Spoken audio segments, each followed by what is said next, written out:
We are full of concepts and we think we're living, but we're really conceptualizing. Sea change when you go from being in your mind to being in your heart. And the course of love was about discovering our true identity.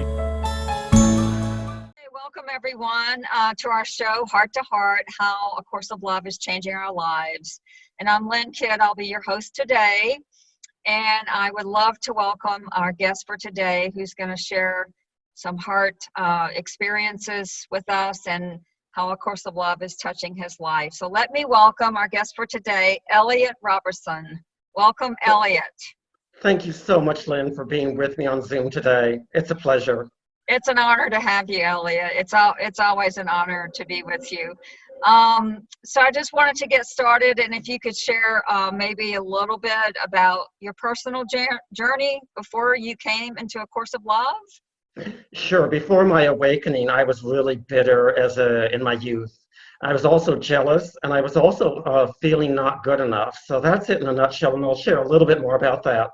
I was living in New York. I would walk around the streets, and I would see, guys at outdoor cafes, and I would get jealous immediately. It was like jealousy was my soup that I was living in 24/7. And I was just always feeling like life was so unfair because I was a good guy and I deserved the rewards from God, and I deserved a better life than I was having. And of course my self-esteem was really low, so I was working at these low-paying jobs and always one entry-level job after another, and I could barely pay the rent. So I was really bitter. I mean, when you're saying God, life's unfair, that's bitterness. The other piece was that I was always feeling like I was not good enough. My mantra was, I'd love to be friends with this person or that person, and it was always, I'm not good enough. And that was across the board, not just with friendships, but I'm not good enough to have a high-paying job and everything else. Mm-hmm. And in fact, when I was in college, I had this love at first sight experience with a woman, and I never asked her out on a date the entire 4 years that I was in college. Then more recently in my life, I fell in love with this guy, and we were together for a little while, but eventually, because I wasn't feeling good enough, I guess, looking back, I can identify that. Mm-hmm. I ended up sabotaging the relationship. Oh, wow. Okay. Well, thank you for sharing that. So you were born in New York City, right? Yeah. Yeah, New York City. Okay. And Elliott, just for our viewers, he lives in Philadelphia now. So thank you for sharing that, Elliott. Did you want to maybe take a moment to share how you discovered A Course of Love with our viewers? Sure. I guess it was about 10 years ago or so. Okay. I was going on and off to a Course in Miracles Sunday study group or whatever, an ACAM group. And one of the people who I was sort of friendly with at the group came up to me one day, I guess sort of right before it officially started, and she showed me a couple of printouts that she had. I don't know where she got them from, or Xerox copies or something.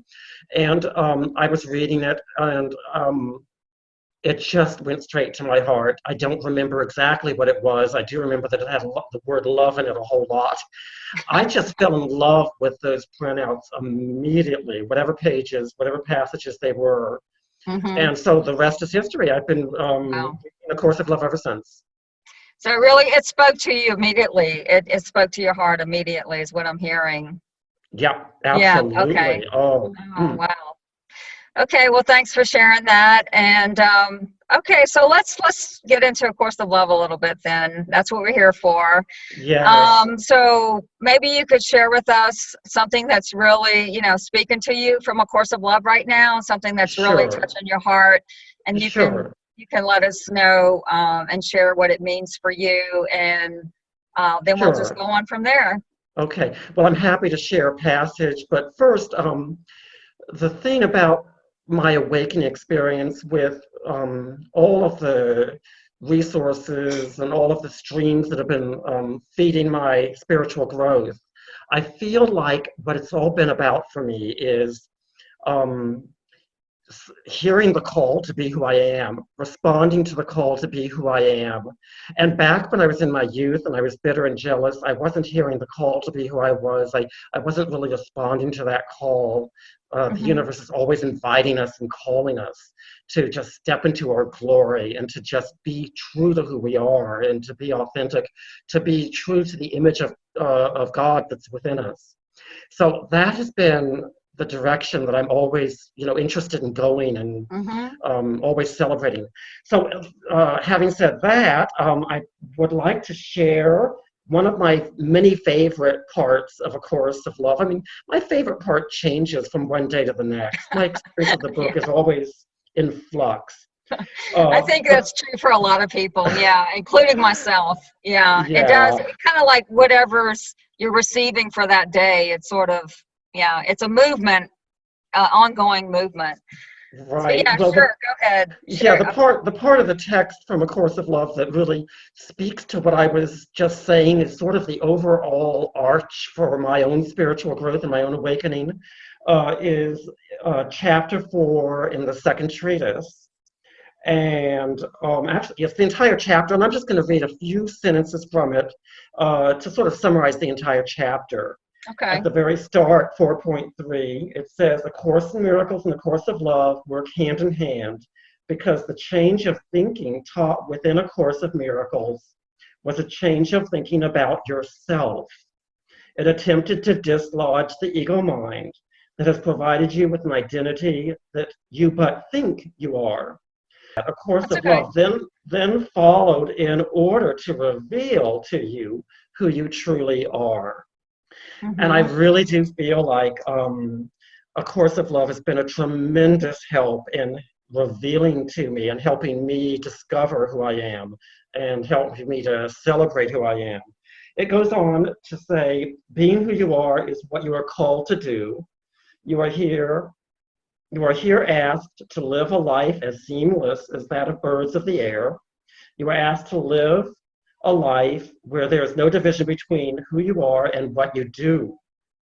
This place of no division is the place of unity. And then finally, near the end of this chapter, you are in the process of unmaking what you have made.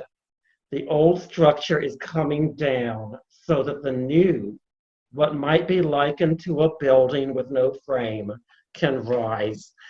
Lately, I have just been so joyful about this newness that is just showing up, this new identity. I love that you just read. I love that passage about structures like physical structures collapsing, and then the new is arising, and it's like a building that doesn't even have a structure. It's a boundless sort of joyful newness that doesn't have any limits. And so when the building arises without a structure, that's what I hear. There's a resurrection experience that's arising, and I feel like I can feel your heart in that. I mean, that's I can really feel that you're in that heart space. Yeah, and I'm just so grateful, and I guess the gratitude is showing up. And you're right that this theme, this notion sort of does show up in different contexts and different language, framed differently throughout the book.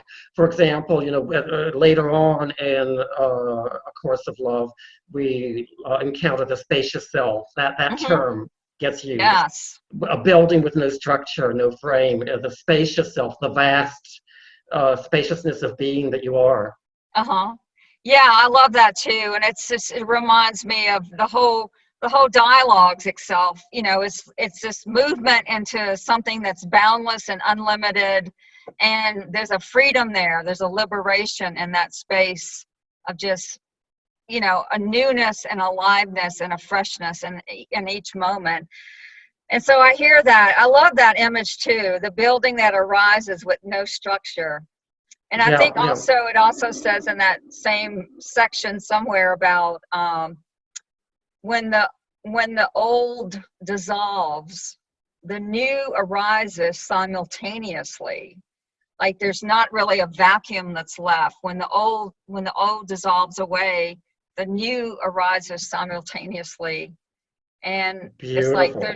it's not just like an empty void or space, you know, there's something new is alive. And I think that's the birth into, you know, our awareness of our true self, which of course is always there. You know, we're just coming into more and more sustained awareness of that. And I think the Course of Love might say that only willingness is necessary. Mm-hmm. Yeah, only willingness is necessary.